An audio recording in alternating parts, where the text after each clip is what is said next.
오늘 레위기 19장 말씀, 지난주에 내용은 이미 다 살폈습니다. 이 말씀을 가지고 우리가 다시 한번 의미를 더 살피는데요. 통째로 다시 읽지는 않고 이제 필요한 부분만 조금씩 읽어가도록 하겠습니다. 그래서 지금 두 페이지로 앞뒤로 돼 있죠. 나눠드린 게. 그래서 한쪽은 전부 다 그 빈칸이 채워져 있습니다. 밑줄이 내용을 살펴보는 데 있어서. 그리고 그 밑에 보시면 이 레위기 19장이 출애굽기의 10계명과 일치하는 부분들이 너무 많아요. 그 부분에 대하여서 같이 비교를 좀 해놨습니다. 물론 문자 그대로 이렇게 말 자체가 완전히 딱 이렇게 들어맞는 그런 건 아니에요. 하지만 의미적으로 이렇게 10가지 계명과 레위기 19장이 거의 일치하고 있다라고 하는 것. 자, 우리 뒷면에 보시면 그래서 우리가 갖게 되는 교훈과 질문, 어떤 질문들을 하게 되고 또 그 질문들 속에서 얻을 수 있는 하나님이 우리에게 들려주시는 교훈이 무엇일까? 첫 번째, 자, 우리 2절 말씀이 핵심 말씀이에요. 이 19장의 핵심 말씀이면서 이 레위기 전체를 또 관통하는 주제 선고라고도 볼 수 있습니다. 자, 19장 2절 말씀, 1절, 2절 같이 읽어보죠. 여호와께서 모세에게 말씀하여 이르시되 너는 이스라엘 자손의 온 회중에게 말하여 이르라. 너희는 거룩하라. 이는 나 여호와 너희 하나님이 거룩함이니라. 아멘. 거룩하라고 말씀하시죠. 거룩함의 근거, 거룩해야 할 근거가 무엇입니까? 어디에 있습니까? 여호와 하나님. 말씀이 그렇잖아요. 너희는 거룩하라. 왜? 나 여호와 너희 하나님이 거룩하기 때문에.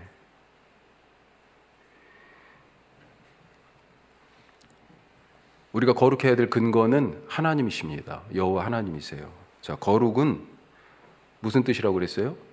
원래 말 뜻이 그렇죠. 구별된다라는 뜻이라고 그랬죠. 무엇에 있어서 구별될까요? 하나님이? 하나님은 모든 것에서 구별되시죠. 왜 그렇습니까?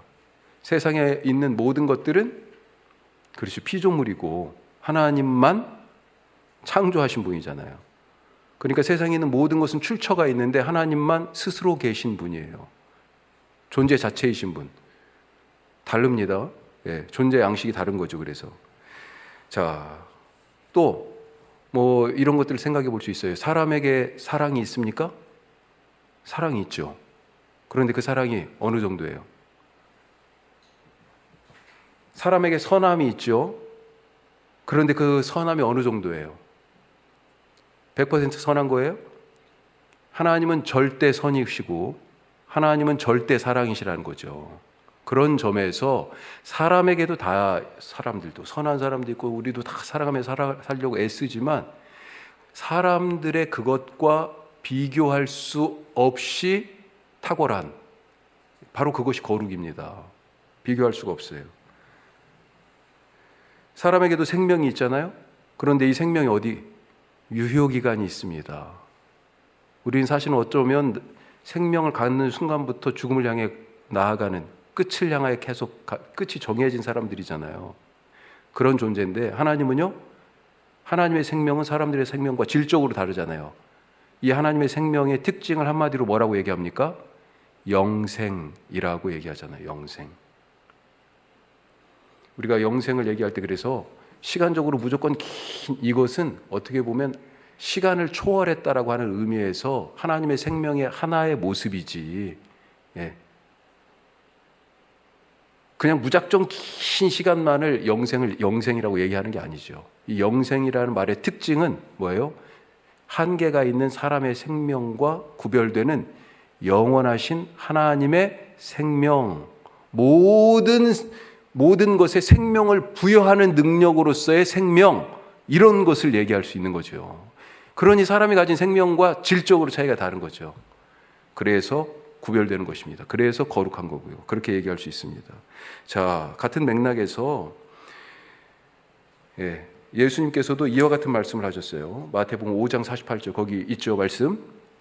자, 뭐라고 그랬습니까? 산상보훈에서 제자들에게. 자, 여기도 마태복음 5장이 산상보훈이에요. 산에 올라가서 말씀하신 거잖아요.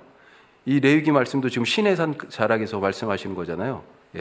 자, 뭐라고 말씀하세요? 산상보험 끝에 5장 48절. 그러므로 하늘에 계신 너희 아버지의 온전하심과 같이 너희도 온전하라. 나 여호와 너희 하나님은 거룩하니 너희도 거룩하라 말씀하셨는데, 하나님이 자기를 본보기로 제시하면서 내가 거룩하니 너희도 거룩하라 그런 거잖아요. 그런데 예수님도 비슷한 방식으로 말씀하셨어요. 내 아버지께서 온전하신 같이 너희도 온전하라. 우리가 하나님처럼 거룩하고 하나님처럼 온전해야 하라는 지금 명령을 받았는데 가능한 일입니까? 어떻게 해야 우리가 거룩하고 하나님처럼, 어떻게 해야 우리가 하나님처럼 온전해질 수 있습니까? 어떻게 해요? 우리가 스스로 거룩해지거나 스스로 어떤 노력을 통하여서 거룩해지거나 온전해질 수 없다는 거예요. 문제는 어떻게 해야, 그러면 하나님이 불가능한 걸 우리한테 지금 부탁하신 거 아니잖아요. 어떻게 해야 거룩함을 덧입고 온전함으로 나아갈 수 있어요? 어떻게 해야? 그렇죠. 우리를 온전케 하시는 이를 붙잡아야 돼요. 우리를 거룩하게 하시는 이와 함께 해야 돼요. 그거밖에 없어요, 방법이. 우리가 별 수를 다 써도 거룩해질 수가 없어. 우리 스스로 온전해질 수가 없어요. 거룩하시고 온전하신 그분이 바로 내 안에 거하셔야, 내 안에 거하시는 그분의 거룩함과 온전함 때문에 우리가 하나님의 거룩함과 온전함에 참여할 수 있다. 이걸 다른 말로, 지금 그분이 거룩하시고 온전하신 그분이 내 안에 거하시는 거잖아요. 이걸 뭐라고 얘기합니까? 의롭다, 이렇게 얘기하는 것입니다. 하나님과 관계가 올바른 관계가 되었다. 제가 몇 번 말씀드렸는데, 의롭다라는 말을 우리 성경은 번역을 의롭다 이렇게 해놨는데, 공동 번역은 뭐라고 했냐면 하나님과 올바른 관계로 번역해놨어요. 그 풀이가 아주 딱 적절한 것 같아요. 하나님이 내 안에 계시다는 게 뭐예요? 관계가 안 되면 어떻게 내 안에 계실 수 있어? 그렇죠. 하나님과 올바른 관계. 그래서 그걸 예수님 뭐라고 표현했어요? 아버지가 내 안에, 내가 아버지 안에 계신 것 같이 그들이 내 안에, 내가 그들 안에, 이렇게 말씀하시는 거잖아요. 관계가 올바르게 된 거예요. 그동안에는 하나님을 거부하고 예수님을 받아들이지 않았는데, 믿지 않았는데, 그 믿지 않음 때문에 계속 복음서 말씀이 믿음을 계속 얘기하시잖아요. 예수님 말씀 듣고 예수님 행하는 일들 보고도 믿지가 않아. 올바른 관계가 맺어지지 않아요. 자, 하나님과의 그 올바른 관계를 통해 거룩함에 그리고 온전함에 참여할 수 있다. 그런데 그 올바른 관계를 누가 가져오신 거예요? 그 올바른 관계 이전 반대의 모습이 뭡니까? 의로운 모습의 반대가 죄죠, 죄. 관계가 깨져 있는 것. 죄 때문에 하나님과 올바른 관계에 들어가지 못하고 하나님과 함께하지 못하고 하나님의 말씀을 따라 지키며 순종하지 못했는데, 그게 죄인데, 그런데 드디어 하나님이 내 안에 들어오시는 올바른 관계가 예수님 때문에, 예수님의 십자가와 부활 때문에 만들어졌어요. 놀랍죠? 그래서 내가 거룩해지고 하나님처럼, 내가 아버지 하나님을 닮아 온전함에 나아갈 수 있는, 이걸 다른 말로 표현하면 뭡니까? 구원이에요, 이게. 예. 그 구원의 은혜를 누리며 살아갈 수 있게 되었다는 거죠. 거룩함의 근거는 뭐예요? 하나님입니다. 여호와 하나님. 그리고 그분과 올바른 관계를 맺어 나도 거룩하고, 또 신약 산상보훈의 방식으로 얘기하면 나도 아버지 하나님처럼 온전할 수 있는 그런 은혜, 그런 기회를 예수님을 통하여 얻게 됐어요. 예수님을 통하여 아버지 안에 늘 살아가시는, 그리하여 거룩하고 온전한 사람 되시기를 주님의 이름으로 축복합니다. 자, 두 번째. 자, 그러면 하나님의 자녀는 어떻게 살아가야 하는가? 세상 속에서 하나님의 자녀가 살아가는 방식은 무엇인가? 그걸 한마디로 얘기하니까 거룩이에요, 거룩. 예.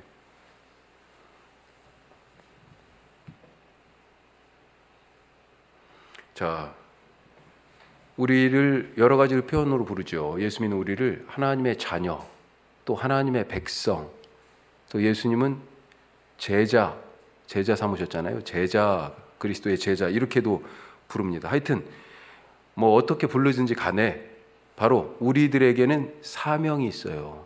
어떤 사명이 있습니까? 복음을 증거할 사명. 자, 그러면 여기서 두 가지가 나와요. 먼저 복음이 무엇이냐? 아니, 복음을 전해야 되니까. 그 다음에 증거는 어떻게 하는 것이냐? 이 두 가지가 나오는 거예요. 복음이 뭡니까? 예수님이에요. 예수님 안에 그 복음이 있어요. 예수님이 오신 것 자체가 복음이에요. 복음이라는 말 자체가 뭐예요? 영어로 얘기하면 굿뉴스, 그렇죠? 복된 좋은 소식, 바로 그겁니다. 헬란 말로는 뭐 유앙겔리온 이렇게 얘기하는데 말 그대로 기쁜 소식이에요. 왜 기쁜 소식이에요? 때가 찼고 하나님의 나라가 가까웠으니 회개하고 복음을 믿어라. 이 기쁜 소식을 믿어라 그랬습니다. 예수님이 첫 마디가 드디어 때가 됐다. 하나님의 나라가 가까웠다. 이거예요, 바로. 하나님의 나라가 여기 왔다는 것이 복음이에요. 지금 이 땅의 나라 사람들이 원래 하나님 나라에 살도록 만들어졌잖아요. 그게 에덴 동산이라고 얘기했죠. 땅을 잃어버렸다고요. 하늘 나라를 잊어버린 겁니다. 원래 살던 땅을. 그래서 아브라함에게도 내가 너에게 땅을 주겠다 약속하셨다고 그랬잖아요. 그 잃어버린 땅, 그 하나님과 함께 사는 땅, 그 천국, 그 하늘나라가 지금 여기 왔다고요. 때가 됐어요, 드디어. 이 땅의 나라에 하늘나라가 왔어요. 때가 찼고 하나님 나라가 가까이 왔으니 그러니 들어가야 되죠, 그 나라에. 이제 땅의 나라 백성이 아니라 하늘나라 백성으로 살아야 되잖아요. 어떻게 해야 돼요? 회개하고 하나님 나라가 여기 왔다는 이 복음, 기쁜 소식을 믿어라. 이게 예수님 말씀이에요. 복음이 뭐라고요? 하나님 나라가 여기 왔다는 것입니다. 그런데 이 하나님 나라를 누가 가져왔어요? 바로 예수님이 가져왔잖아요. 살아계실 때 십자가 지기 전에 귀신들 내어 쫓으면서 뭐라고 그랬어요? 사람들이, 대적자들이 와가지고 귀신을 내어 쫓아? 이거 귀신을 힘입어서 귀신 대장 아니야? 쫄병 귀신들 내쫓은 거 아니야? 막 이런 얘기도 하시고 대적자들이 그렇게도 얘기했잖아요. 그때 예수님이 뭐라고 그러셨어요? 성령을 힘입어 귀신을 쫓아내는 것이면 하나님 나라가 이미 여기에 임했다. 그렇게 말씀하셨습니다. 하나님 나라가 지금 여기 예수님 사역을 통하여 왔어요. 그걸 지금 미리미리 보여주시는 거죠. 오병이어의 사건이 뭡니까? 천국 잔치를 보여주신 거잖아요. 가나의 혼인잔치가 뭐예요? 바로 천국에서 베풀어지는 혼인잔치를 보여주는 거잖아요. 하나님 나라를 지금 맛보기로 계속 예수님이 보여주신 겁니다. 왜 죄인과 세리들하고 같이 식사했어요? 죄인들이 구원받고 모두가 천국에 나고 자라고 천국에서 환영받지 못하는 사람들이라고 하는 이 사람들조차도 천국에 들어갈 길이 열렸다라고 하는 것을 예수님이 보여주는 거잖아요. 예수님 때문에, 예수님을 통해서 천국이 왔어요. 자, 그러면 이 기쁜 소식, 예수님의 그 십자가와 부활로 수렴되는 예수님의 사역을 통하여서, 예수님의 죽음과 부활을 통하여서 우리에게 천국, 하나님의 생명이 주어졌는데 이 기쁜 소식을 어떻게 해야 돼요? 증거해야 되잖아요. 증거. 어떻게 증거해야 됩니까? 거룩하라는 말씀이 바로 이것과 관계되어 있어요. 하나님의 말씀을 따라서 우리는 지금 현재 보이는 이 땅의 나라에 살지만 하나님 말씀을 따르니 우리는 하늘나라의 질서와 하늘나라의 시민으로 이 땅의 나라에, 현실적으로는 땅의 나라에 살고 있지만 그렇게 살아가면서 하나님 나라가 여기 왔다라고 하는 것을 우리의 삶을 통하여 보여주는 것, 이게 바로 거룩이라는 거예요. 거룩한 것은 막 소위 말 그대로 홀리 따로 막 다 어디 굴 같은 데 들어가가지고, 물론 기도하는 시간도 필요합니다. 당연히 그래야죠. 혼자 묵상하고 혼자 하나님 앞에 십자가 앞에 앉는 시간이 필요해요. 하지만 근본적으로 거룩은 그런 의미하고 조금 구별된다고 볼 수 있어요. 세상 속에서 하나님의 자녀로, 세상 속에서 하늘나라의 백성으로 이 땅의 나라에 살아가는 하나님 나라 백성의 삶의 방식이 거룩이다. 이것이 바로 뭐예요? 복음, 하나님 나라가 여기 왔다. 천국이 여기 왔다. 구원이 예수님을 통하여 우리에게 주어졌다 라고 하는 이 기쁜 소식을 우리의 삶을 통하여 증거하는 방식, 이것이 거룩이라는 겁니다.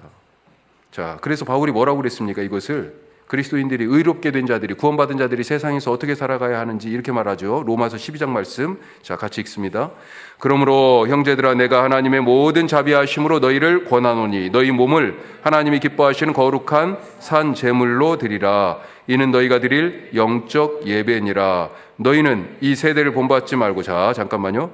자, 그래서 거룩한 산 제물로 드리라. 이것이 거룩한 예배의 삶, 이것이 너희가 드릴 영적이라고 표현되어 있는데, 이게 합당한이라는 뜻입니다. 사실 이게 너희에게 올바른, 합당한, 그런 예배다. 영적이라고 그러니까 스피리추얼을 영어로 생각하는데 그게 아니고요, 다른 단어예요.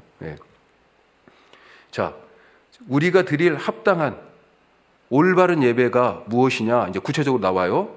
삶에서 산 제물로 드려지는 우리의 삶이 거룩이라는 방식으로 드러나야 되는데, 자, 그것이 세 가지로 2절에 나옵니다. 같이 읽습니다. 2절. 너희는 이 세대를 본받지 말고 오직 마음을 새롭게 함으로 변화를 받아 하나님의 선하시고 기뻐하시고 온전하신 뜻이 무엇인지 분별하도록 하라. 아멘. 세 가지가 뭐예요? 하나는 동그라미 치세요. 1. 이 세대를 본받지 말고. 그러니까 당연히 구별되죠. 이 세대 사람들은 다 그 유행 따라 살아가고 있어요. 그런데 그리스도인은 이 세대 저 유행을 안 따라가네. 그러니 탁 도드라져 보이지 않습니까? 구별되는 거죠. 그게 거룩이라고요. 두 번째 또 뭐예요? 마음을 새롭게 함으로. 그동안의 마음은 뭐예요? 세상에서 추구하는 가치들, 세상에서 박수 쳐주는 일, 잘한다고 하는 일에 막 고무돼 있던 그런 마음들 아니었어요? 그래서 욕심과 누구 하나를 이겨야만이 막 속 시원한 그런 마음 아니었습니까? 근데 마음을 바꾸라는 거 아닙니까? 어떻게 마음이 바꿔져요? 새 언약의 백성이 되는 이야기를 할 때 에스겔서 36장에 새 영을 너희에게 주고 새 마음을 너희에게 주어, 그렇게 되어 있습니다. 너희의 굳은 마음, 딱딱한 마음이 어떻게 해요? 부드러운 마음이 될 것이며, 마음을 바꾸라고 말씀하세요. 자, 이 정도만 하고요. 세 번째 또 하나 뭐가 있습니까? 하나님의 뜻을 알아야 돼요. 내 뜻이 아니라, 사람들은 다 자기 뜻대로 하잖아요. 그렇죠. 나 하고 싶은 대로 살고 내가 원하는 것을 얻어야 되고, 그런데 그리스도인은요, 모두가 자기 욕망을 추구하며 살아갈 때 그리스도인들은 하나님의 뜻, 그것을 찾는 사람들이다. 이게 삶에서 자기 몸을 구별하여 거룩하게 삶으로 하나님 나라, 천국이 여기 왔음을 증거하는 복음의 삶에 합당한 그런 삶이다 말씀하고 있는 것입니다. 자, 그 밑에 거룩의 의미, 아까도 말씀드렸죠. 뭡니까? 원래 말뜻은 구별되었다라고 하는 것입니다. 이걸 성경에서는 어떤 예로 얘기해요? 너희가 세상의 빛이다. 이게 거룩함을 얘기하는 거잖아요. 너희가 세상의 빛이다. 너희가 세상의 소금이다. 소금이 어떻게, 김치 속에 있어요. 지금 소금 넣었어요. 분명히. 어떻게 할 수 있어요? 보여요? 소금이? 안 보여. 그런데 먹어보면요, 짠맛이 딱 나네. 맛이 나잖아요. 같이 있어가지고요, 처음에는 잘 모릅니다. 하지만 짠 맛이 나요. 짠 맛. 그게 바로 거룩한 삶이에요. 구별되는 거예요. 이 소금을 너무 많이 넣었어. 알아보잖아요. 그냥 이 소금을 많이 넣은 김치와 적게 넣은 김치가 보입니까? 어떤 게 짠 거고 어떤 게 싱거운 건지? 몰라. 섞여 있어도 거룩한 사람은요, 다 섞여 있어요. 섞여 있지만 결정적일 때, 딱 먹었을 때요, 결정적일 때 자기 정체성을 드러냅니다. 자기 정체성을 잃지 않았어요. 그 김치 속에 같이 소금이 섞여 있지만 소금으로서 짠맛의 정체성을 잃지 않았습니다. 이거 너무 멋지지 않아요? 우리가 그렇게 다 섞여서 속이 막 직장에서 거기 뭐 몇십 명 아니 몇백 명이 같이 있는데도 다 몰라. 그런데 결정적일 때 차이가 딱 나는 거예요. 짠맛이 딱 나요. 예? 그래서 거기 마태복음 5장 14절에 이렇게 말씀하잖아요. 예수님이 같이 읽어요. 너희는 세상의 빛이라. 산 위에 있는 동네가 숨겨지지 못할 것이요. 결국은 드러나게 돼 있어요. 드러납니다. 그리스도인이 세상에 이렇게 빛이 되어 거룩한 삶을 살아가는 이유 중에 하나가 뭐예요? 그리스도인이라고 불리잖아요. 그 안에 계신 예수님 때문이다. 예. 자, 이 거룩에 대해서는 전에도 말씀드린 적이 있는데 한 말씀 더 드리면, 이 거룩은 그래서 아까 김치 얘기했잖아요. 김치 속에 소금. 구분할 수는 있어요. 구분. 하지만 분리하기는 어려워요.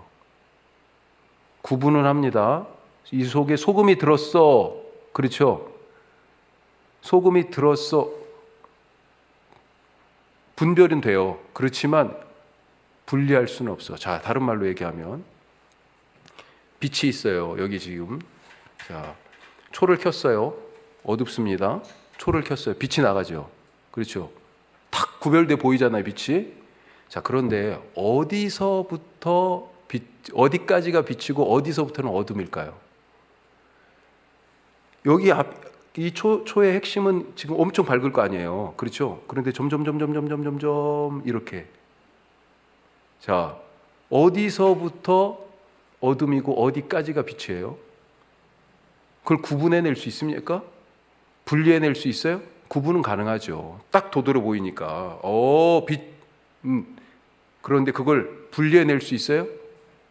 어렵습니다. 그런 삶이라는 거예요. 아까 말씀드린 것처럼 섞여 살지만 그 속에서 우리의 정체성을 알고, 우리가 그 섞여 사는 공동체로부터 거룩은 분리되는 게 결코 아니에요. 우리가 거룩한 삶 얘기할 때 나는 저거하고 딱 분리돼가지고 이렇게 살아야지, 딱 이렇게 담을 쌓고 살아야지, 이런 생각을 얘기하는데 그건 거룩의 개념하고는 사실 맞지 않는 것입니다. 섞여 사는 데서 거룩이 있는 거예요. 어둠하고 빛이 섞이는 데가 있어요. 그 속에 거룩한 삶이 사실은 있는 것입니다. 그래서 그리스도인이 거룩함을 드러낼 때는 언제예요? 이 거룩함으로 반짝반짝 빛날 어두울 때예요. 세상이 어두울 때.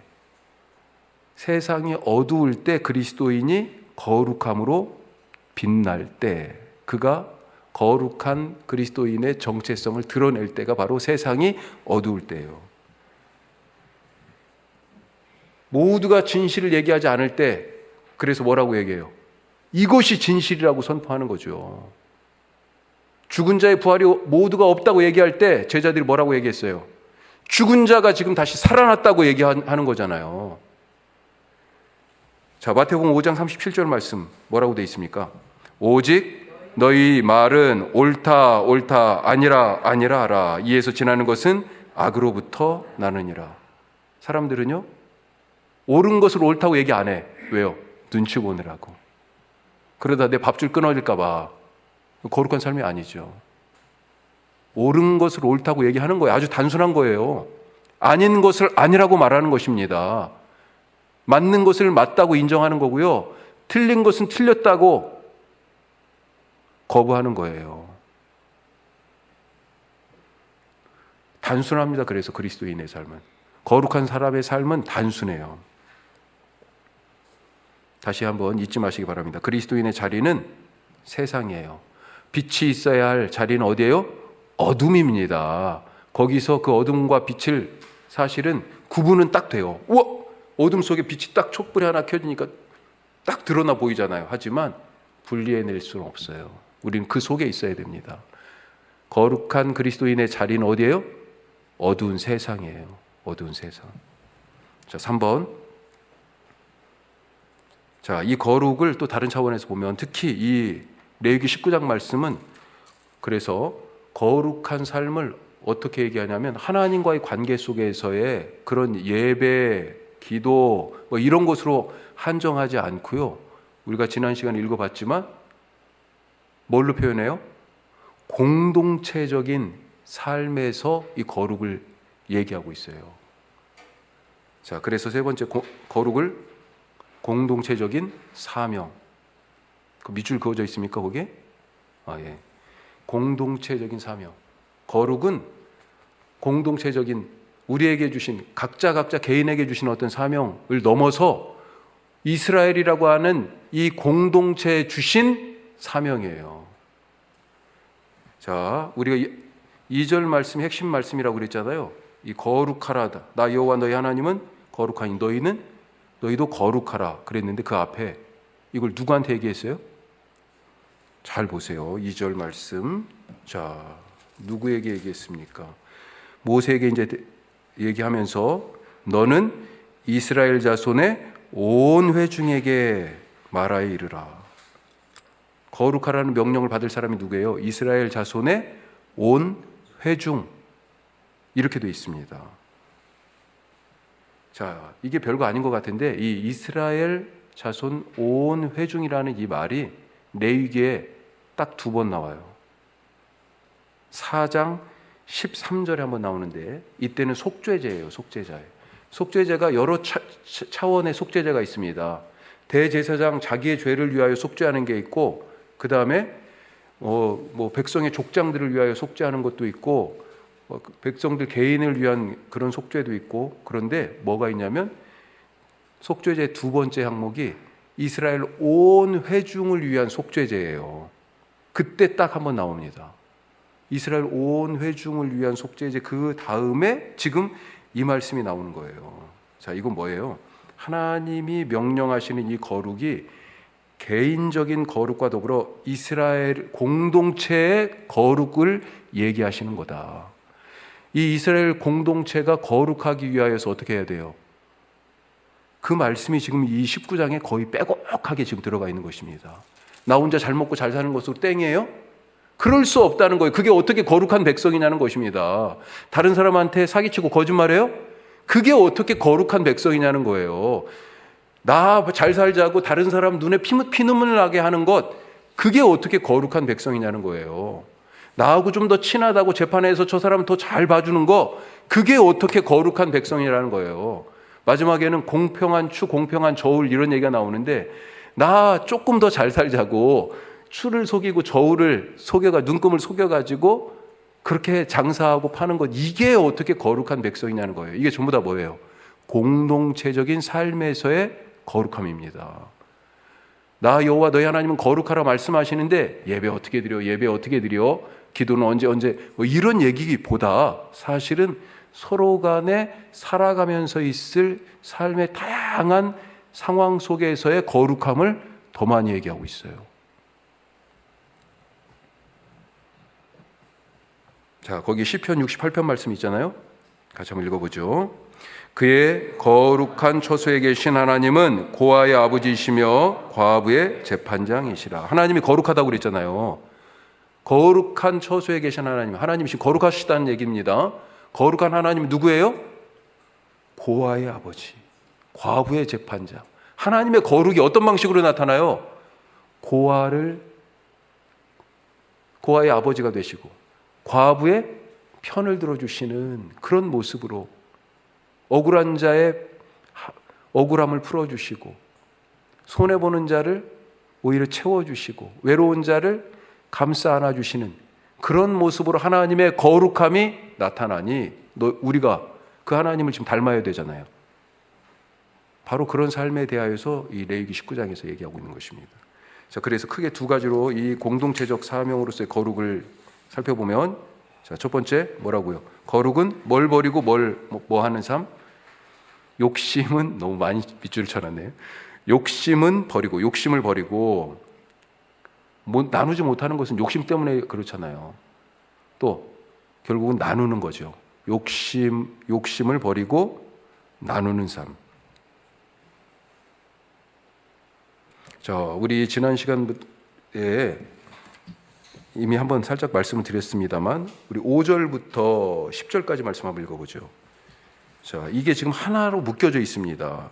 전혀 두 개가 두 이야기인데 이것이 서로 다른 이야기 같은데 사실은 같은 이야기예요. 자, 5절에서 10절.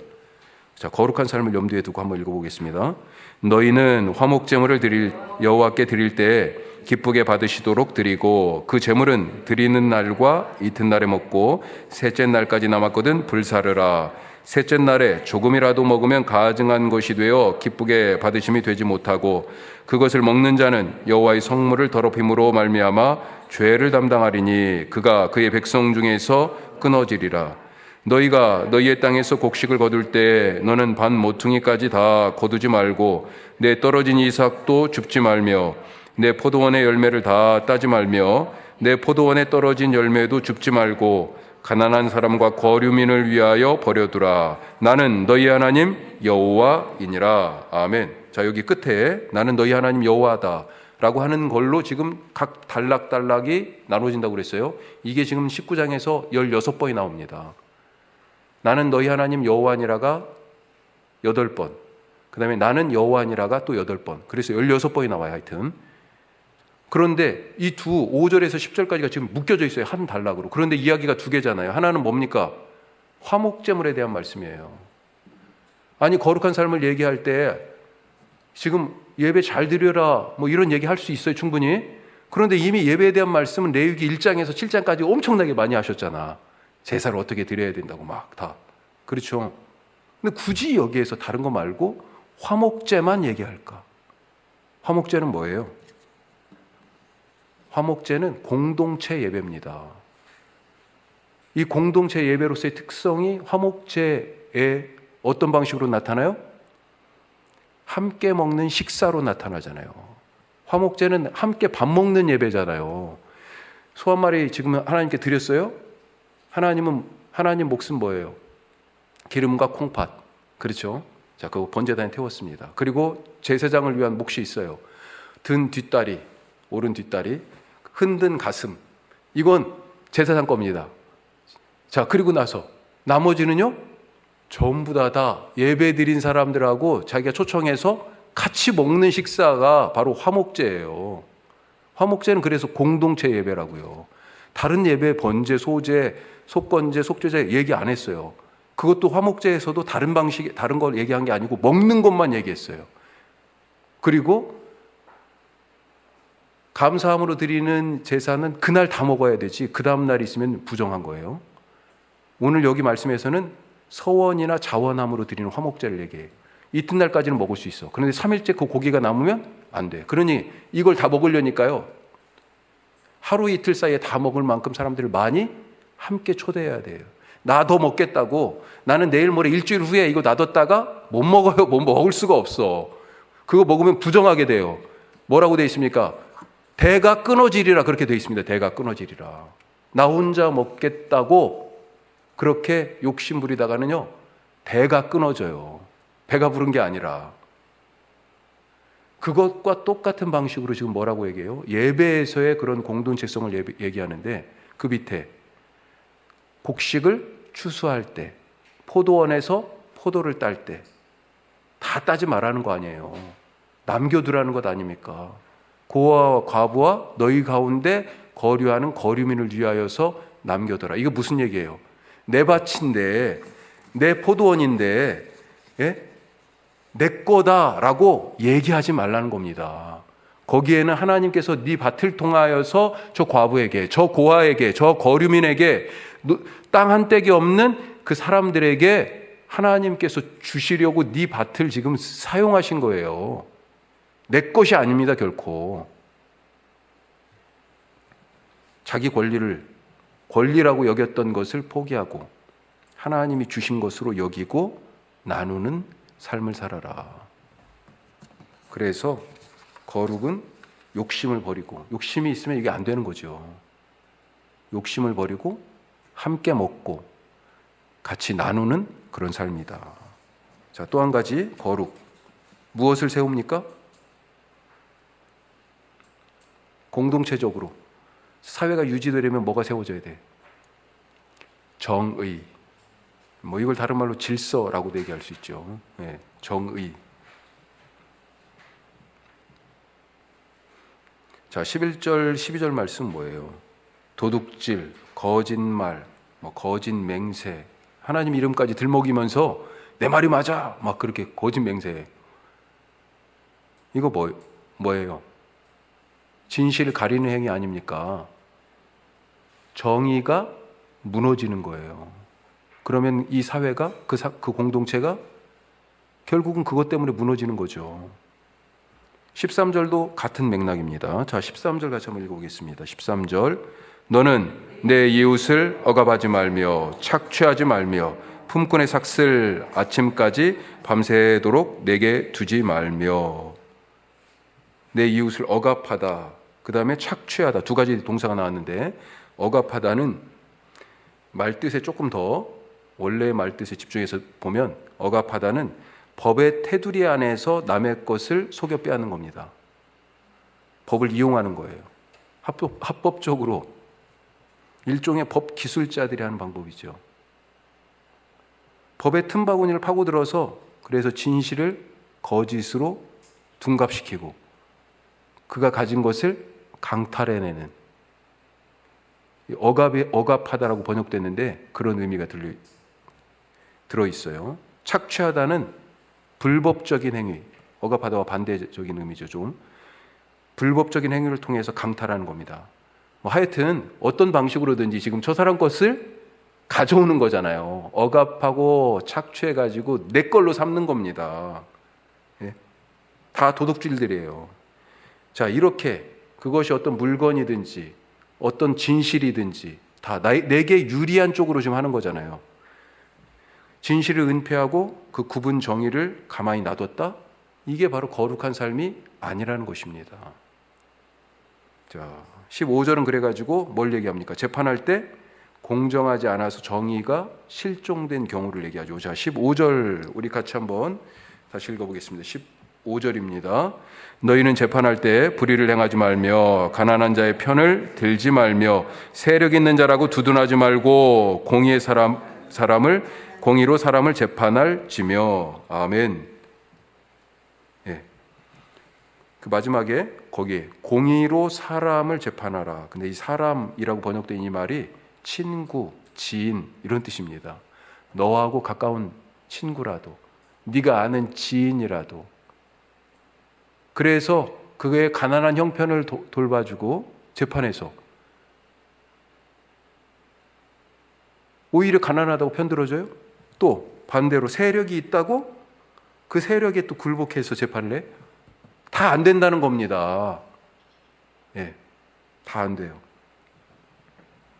진실과 정의와 상관없이 친구 편을 들고 그 사람의 어떤 외적 형편을 따라서 판결하지 말라라고 말씀하시는 것.